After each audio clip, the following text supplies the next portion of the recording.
మీ అందమైన ప్రయాణం ప్రారంభించండి. 49 మీ తల్లిదండ్రులు కావాలనే కలలను సాకారం చేయడానికి సహాయపడుతుంది. నమస్తే రమగారు. నమస్తే జయ.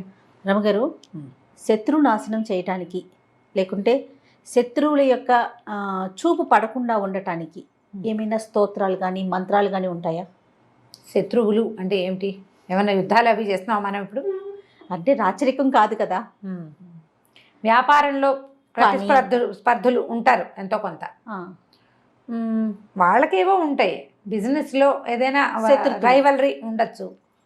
ఉద్యోగస్తుల్లో ఏదో చిన్నవి కాంపిటీషన్స్ ఉంటాయి. స్టూడెంట్స్ ఫ్రెండ్స్లో ఏవో చిన్న చిన్న పోటీలు ఉంటాయి. అంటే పెద్ద శత్రుత్వం అనే అంత పెద్ద పదాలు ఏముంటాయి జీవితాల్లో మామూలు వాళ్ళకి? కానీ అనుకుంటాం, కానీ చాలా మందికి ఉంటారు రమ్మగారు, చుట్టుపక్కల వాళ్ళని, ఎదిరింటోళ్ళు, పక్కింటోళ్ళు, చదువుకునేటప్పుడు నా శత్రువు అని ఫీల్ అయిపోయి ఎనిమిని చూసినట్టు చూసేవాళ్ళు ఉండరా? ఉంటారు. వాటితో సార్ట్ అవుట్ చేసుకోవాలి. దానికి శత్రునాశనానికి మంత్రాలు అవి తంత్రాలు ఏం చేస్తాం? సార్ట్ అవుట్ చేసుకోవాలి. గిలికజాలు పెట్టుకుని మనం దాన్ని పెంచి చేసుకుని చిన్న చిన్న వాటి మనమే 90% శత్రుత్వాలన్నీ కూడా చిన్న ఇచ్చిపుచ్చుకునే ధోరణి లేక మొదలవుతాయి జయ. ఇప్పుడు ఎదురిళ్లలో ఎవరైనా ఒకటి ఇచ్చిపుచ్చుకునే ధోరణి ఉంటే ఎక్స్ప్లాయిట్ చేసేవాళ్ళు కొంతమంది.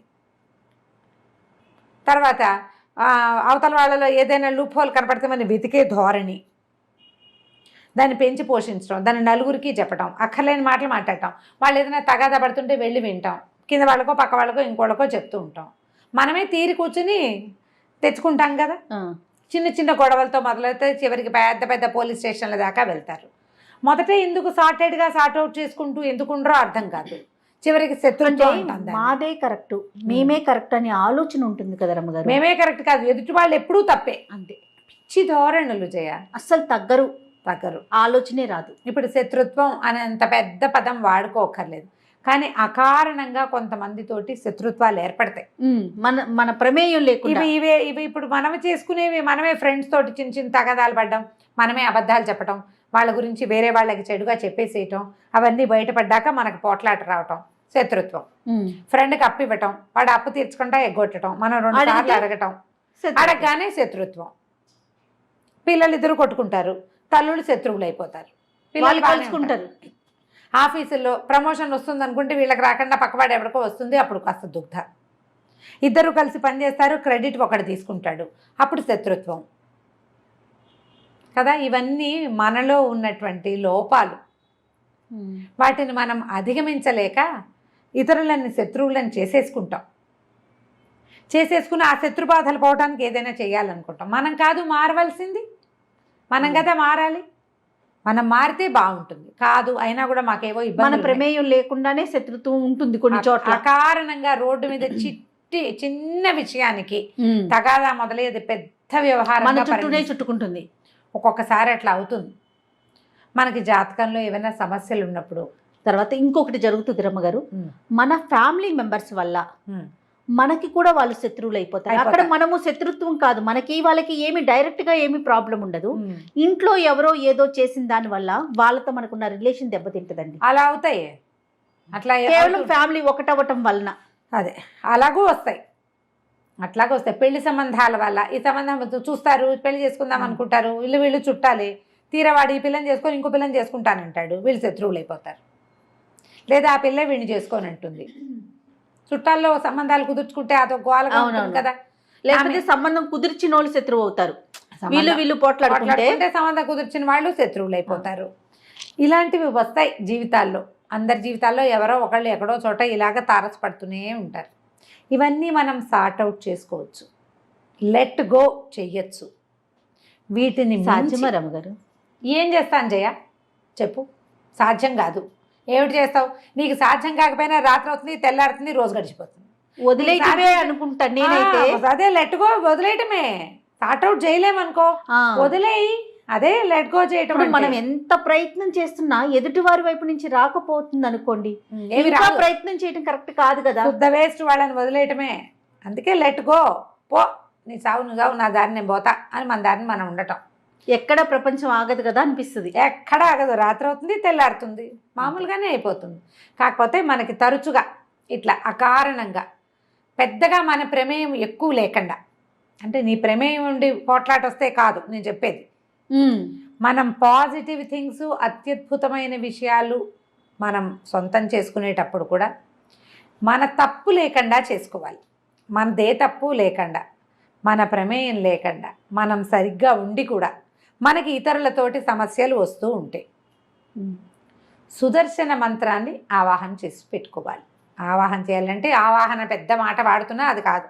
సుదర్శన మంత్రాన్ని అనుసంధానం చేసి పెట్టుకోవాలి, చదువుకోవాలి. సుదర్శనం చాలా కాపాడుతుంది. అది స్వామివారి సుదర్శన చక్రం చక్రాయుధం. ఓకే. ఈ చక్రాయుధానికి ప్రత్యేకంగా దేవాలయాలు అవి మనకేం కనపడవు. అవునవును.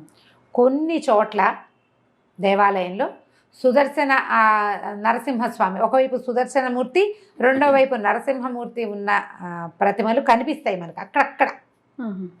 స్వామివారి దేవస్థానాల్లో సుదర్శన చక్రతాళ్వారు మనకి లోపల దర్శనమిస్తాడు. సుదర్శన చక్రం ఉంది ఇక్కడ ఈ దేవాలయంలో. బ్రహ్మోత్సవాలప్పుడు చక్రస్నానం చేయిస్తారు.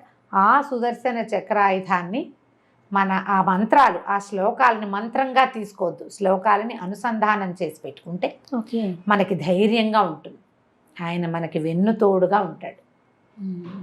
భగవంతుడిని మనం విష్ణుమూర్తికి సంబంధించిన స్తోత్రాలు చదువుకుంటాం, కానీ దాంతోపాటుగా ఇలా కనుక సుదర్శన షట్కం, సుదర్శన పంచరత్నాలు, సుదర్శన పంచకం కూడా ఉంది, 5 శ్లోకాలు. షట్కం అని 6 శ్లోకాలు ఉన్నాయి.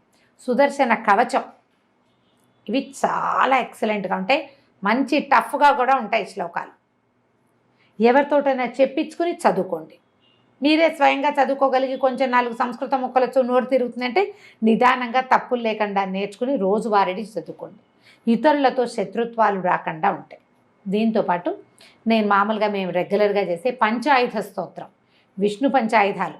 స్వామివారికి 5 ఆయుధాలు ఉన్నాయి. మామూలుగా మనకి ఏం కనపడతాయి, శంఖచక్రాలు పట్టుకుని కనిపిస్తాడు. అవును కదా.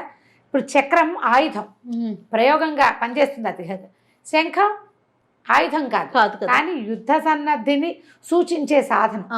శంఖ చక్రాలతోటే హరి కనపడతాడు మనకి. వీటితో పాటు అయ్యవారు పట్టుకునేది గద ఒకటి కనిపిస్తుంది. శంఖచక్ర గదా పద్మహస్తుడుగా కనిపిస్తాడు స్వామి. పైన 2 ఊర్ధ్వహస్తాలలో శంఖచక్రాలు ఉండి కింద గద పద్మము పట్టుకుని ఉంటాడు. సాత్విక స్వరూపుడు. ఇది కూడా ప్రయోగ భంగిమలో ఉండదు. చక్రం స్థిమితంగా ఉంటుంది. పద్మం పట్టుకున్నాడంటే స్థిమితంగా నువ్వేదో చెప్పుకో నేను వింటాను అని చెప్తాడు. అయితే స్వామికి ఇంకో 2 ఆయుధాలు ఉన్నాయి. ఖడ్గము, నందకం దాని పేరు. తర్వాత శార్ంగం అనే ఒక విల్లు, శార్ంగాయుధపాణి అని చెప్తారు స్వామిని. విష్ణు సహస్రనామాల్లో శంఖీ చక్రీ చ నందకి వినపడుతుంది. అవును. వనమాలి గదీశార్ంగి శంఖీ చక్రీ చ నందకి శ్రీమాన్నారాయణు విష్ణుర్వాసుదేవోభిరక్షతు. వాసుదేవుడనే పేరుతోటి ఉన్నటువంటి విష్ణు స్వరూపం నన్ను రక్షించుగాక. వనమాలి గది శార్ంగి, ఆయన పైగా ఒట్టిగా శంఖచక్రాలు పుచ్చుకుని లేడు, వనమాల కూడా వేసుకుని ఉన్నాడు. ఆ యుద్ధ స్వరూపంలో ఆయుధాలు ధరించి వనమాలని కూడా ధరించి ఉన్నాడు ఆయన. సాత్విక రూపుడు. నువ్వు అడిగితే వింటాడు, ఎవరి మీదకో దూకడు. నువ్వు అడిగితే వింటాడు, నువ్వు అడిగిన చోటికి వెళ్తాడు, నీకు ఎక్కడ కావాలో అక్కడ సవిస్తాడు. ఈ వనమాలని గదని గది శార్ంగి. ఈ శార్ంగం ఏంటంటే ఆయన తాలూకు ధనుస్సు. ఇప్పుడు ధనుస్సు ఉన్నవాడికి అమ్ముల పొది ఉంటుంది కాదు వెనకాల, ఖచ్చితంగా ఒట్టి ధనుస్సు పట్టుకోడు, అమ్ముల పొది కూడా ఉంది.